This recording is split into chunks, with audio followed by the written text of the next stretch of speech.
Assalamualaikum warahmatullahi wabarakatuh. Hai semua, kami dari kelompok 5 akan menjelaskan mengenai painting terapi. Pembahasan yang akan kita bahas meliputi sejarah dari painting terapi, pengertian dari painting terapi, tujuan dan manfaat dari painting terapi, karakteristik dan prinsip-prinsip dari painting terapi, dan yang terakhir tahap-tahap dari painting terapi. Untuk pembahasan yang pertama, yakni mengenai sejarah dari painting terapi dan pengertian dari painting terapi. Di sini saya akan menjelaskan fase-fase perkembangan painting terapi yang diungkapkan oleh Vick dalam tulisannya Brief of Painting Therapy. Yang pertama yaitu fase periode klasik pada tahun 1940 sampai 1970. Pada periode ini banyak individu mulai menggunakan istilah art therapy dalam tulisan mereka, meskipun tidak ada art therapy yang secara formal diakui. Para penulis awalnya berasal dari psikiater, analisis, dan profesional di bidang kesehatan mental lainnya. Beberapa tokoh yang muncul dalam perkembangan awal painting terapi adalah Margaret Naumburg, Edith Kramer, Hannah, dan Elinor Ullman.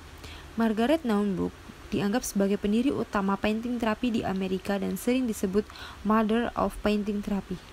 Dia banyak menulis tentang painting terapi dan terpengaruh oleh ide-ide Freud dan Jung. Edith Kramer juga beradaptasi konsep teori kepribadian Freud untuk menjelaskan painting terapi. Sementara Elinor Ullman aktif dalam editor dan tulisan-tulisan tentang painting terapi. Hannah adalah seorang peneliti dalam bidang painting terapi keluarga. Yang kedua yaitu fase middle atau fase tengah. Pada tahun 1970-an hingga 1980-an terjadi peningkatan jumlah publikasi tentang aplikasi dan perspektif konseptual painting terapi. Meskipun demikian, psikoanalisis tetap memberikan pengaruh dominan dan kolaborasi dengan painting terapi. Pada tahun-tahun ini muncul dua jurnal baru yang terkait dengan painting terapi, yaitu Seni Psikoterapi pada tahun 1973 dan Art Therapy, Journal of the American Art Therapy Association pada tahun 1983.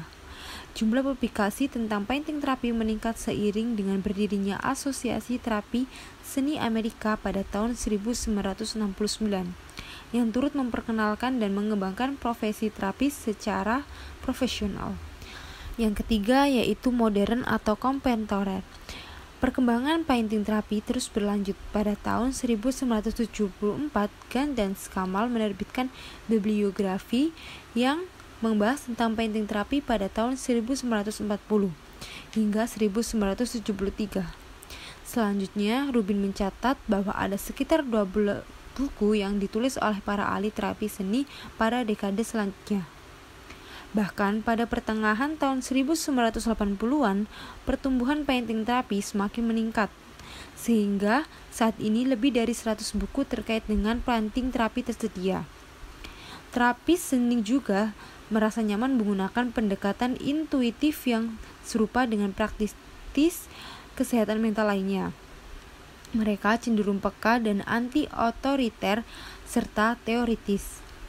Seiring berkembangnya painting terapi melakukan kolaborasi dengan pendekatan lainnya seperti psikodinamik, Jung, objek rasional, seni sebagai terapi, psikoanalitik, dan pendekatan lainnya. Selanjutnya yaitu pengertian painting terapi. Painting terapi juga dikenal sebagai terapi melukis, merupakan proses kreatif yang melibatkan pembuatan karya seni berupa lukisan dengan memanfaatkan potensi indera untuk menghasilkan gambar atau lukisan. Tujuan dari painting terapi adalah membantu individu mengenali dan mengungkapkan perasaan serta pengalaman yang sulit diungkapkan melalui kata-kata. Dalam prosesnya, individu menggambar hal-hal yang mungkin telah tertekan oleh alam bawah sadar sehingga dapat diangkat ke alam sadar. Painting terapi merupakan bagian dari art terapi yang merupakan proses penyembuhan yang menggunakan karya seni kreatif untuk meningkatkan kualitas hidup. Art terapi juga memiliki manfaat dalam mengatasi gangguan emosi, menyelesaikan konflik, meningkatkan wawasan, mengurangi perilaku bermasalah, dan meningkatkan kebahagiaan hidup. Dalam painting terapi terlibat kapasitas intuisi individu, yaitu kemampuan dalam mengelola berbagai indera dengan menciptakan citra melalui medium lukisan. Melalui ekspresi kreatif dalam painting terapi, individu dapat mengekspresikan diri dan menemukan rasa identitas diri. Penelitian juga menunjukkan bahwa rasa identitas diri dapat dikembangkan secara efektif dan nyaman melalui proses kreatif seperti yang terjadi dalam painting terapi, di mana perasaan dan emosi dapat diungkapkan. Tujuan dan manfaat painting terapi. Tujuan painting terapi sendiri bervariasi sesuai dengan kebutuhan khusus individu dengan terapis yang menangani kasusnya. Kebutuhan ini kemudian akan mengubah perkembangan hubungan terapeutik dalam suatu proses painting terapi. Pada proses painting terapi, melibatkan seorang ahli painting terapi dengan mendorong klien untuk berbagi dan mengeksplorasi kesulitan emosional melalui penciptaan sebuah gambar dan diskusi. Selain itu, klien juga bisa diarahkan untuk memegang krayon dan membuat tanda. Hal ini merupakan bentuk pengembangan cara-cara baru untuk memberikan kesempatan pada konseli yang tidak bisa mengekspresikan perasaan sebelumnya. Menurut AATA, painting terapi dapat dipraktekkan dalam berbagai bidang seperti kesehatan mental, rehabilitasi, bidang pendidikan, forensik, dan yang lainnya. Selanjutnya, ada 5 manfaat painting terapi menurut AATA. Yang pertama, painting terapi efektif untuk mengatasi orang-orang yang mengalami gangguan psikologis, perkembangan, kesehatan, pendidikan, sampai pada gangguan sosial. Yang kedua, painting terapi efektif untuk trauma akibat pertempuran, penyalahgunaan, dan bencana alam. Orang dengan kesehatan fisik seperti kanker, cedera otak, atau cacat kesehatan lainnya.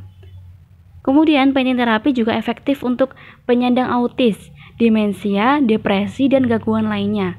Yang keempat, painting terapi dapat membantu orang menyelesaikan konflik, meningkatkan keterampilan interpersonal, mengelola perilaku bermasalah, dan mengurangi stres.